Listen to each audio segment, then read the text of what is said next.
Hello everyone. Sunday evening பாப்பாவோட school பேக்லேயே அவர் எனக்கு ஒரு சர்ப்ரைஸ் வச்சுருந்தார். ரொம்ப அழகான ட்ரெஸ், செம்ம சூப்பர் சர்ப்ரைஸ். அண்ட் அப்படியே இன்னொரு சர்ப்ரைஸ். ஹனி, என்னது? உங்களுக்கு ஒரு பார்சல் வந்திருக்கு. இது எனக்கா? பாருங்க. அப்போவே கேட்டதுக்கு உங்களுக்கு எதை ஆர்டர் பண்ணேன்னு சொன்னீங்க. நல்லா இருக்கு. நிஜமாவே எனக்கா?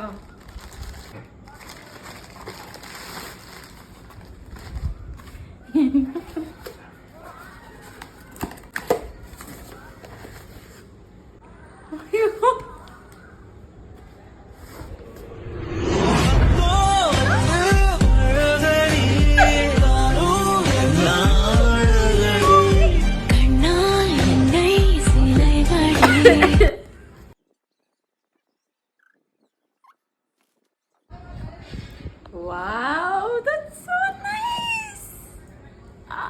It matches your dress, I think. Thank you.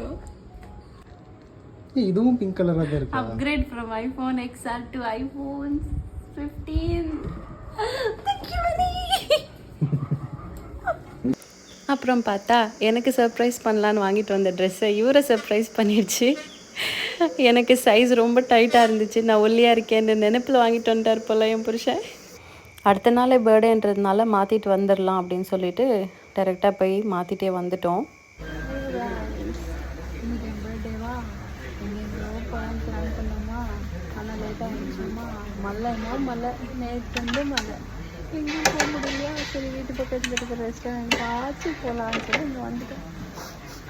Birthday கோயில் கூட போக முடியல. இது ஆக்சுவலி எங்கள் ஊரில் இருக்கிற ஒரு சின்ன ரெஸ்டாரண்ட். பட் ஊர்க்காரங்க எல்லாம் இது பெஸ்ட் ரெஸ்டாரண்ட்டு நம்பிட்டுருக்காங்க போல், எனக்கு தெரியல. ப்ராமிஸாக சொல்கிறேன், food was very very bad. ஒரே பிரியாணிக்கு லைக் நம்ம என்ன ஆர்டர் பண்ணுறோமோ அந்த பீஸை ஃப்ரை பண்ணி ஆட் பண்ணுறாங்க, அவ்வளோதான். ரொம்ப கன்றாவியாக இருந்துச்சு. ஃபீட்பேக்கு கொடுத்துட்டு வீட்டுக்கு வந்துட்டோம். வீட்டுக்கு வந்து பார்த்தா அவர் இன்னொரு சர்ப்ரைஸ் வச்சுருக்காரு. அது எனக்கு இல்லை, அவருடைய பொண்ணுக்கு தான். ஸோ அன்பாக்சிங் பண்ணிகிட்ருந்தோம். நான் இவரோட அடாப்டர் யூஸ் பண்ணிகிட்டு இருந்து ரொம்ப டிஸ்டர்ப் பண்ணுறேன்னு சொல்லி புதுசாக ஒரு அடாப்டர் வாங்கி கொடுத்துட்டாரு. இது வந்து என்னுடைய பெரிய பொண்ணு அவருக்கு ஒரு வாட்டி காட்டி பாப்பாவுக்கு இந்த மாதிரி வாங்கலான்னு சொல்லியிருந்துச்சா. ஸோ அவரும் வாங்கி அதை ஃபிக்ஸ் பண்ணி நீட்டாக ரெடி பண்ணிட்டாரு. ஸோ இதுதான் இதோட ஃபைனல் லுக். இன்கேஸ் இதோட லிங்க் உங்களுக்கு வேணும் அப்படின்னா லிங்க்குன்னு கமெண்ட் பண்ணுங்கள், உங்களுக்கு நாங்கள் டிஎம் பண்ணுறோம். 2 பேரும் சேர்ந்து என்னோடய பர்த்டேக்கு பக்கத்தில் இருக்கிற சிக்க திருப்பதி கோயிலுக்கு போகலாம், ஊருக்கு போய் பாப்பாவை கூட்டிகிட்டு வரலாம், இந்த மாதிரி நிறையா பிளான்ஸ் பண்ணியிருந்தோம். பட் மழை எங்களுக்கு கை கொடுத்துருச்சு. காலையிலேருந்து மழை, எங்கேயுமே போக முடியல. பிளான் எல்லாம் கேன்சல் பண்ணியாச்சு. மழை விட்டு விட்டு வந்துகிட்டே இருந்துச்சு. சரி, அந்த காமாக இருக்கிற கேப்பில் பக்கத்தில் இருக்கிற ரெஸ்டாரண்ட்காச்சும் போயிட்டு வரலான்னு சொல்லி போனோம். அங்கே எங்களுக்கு சாப்பாடு சொதுப்பிருச்சு. எனக்கு ரொம்ப நல்லா நடந்த 2 விஷயம், ட்ரெஸ்ஸு அண்ட் ஐஃபோன். அவளுக்கு நான் மட்டும்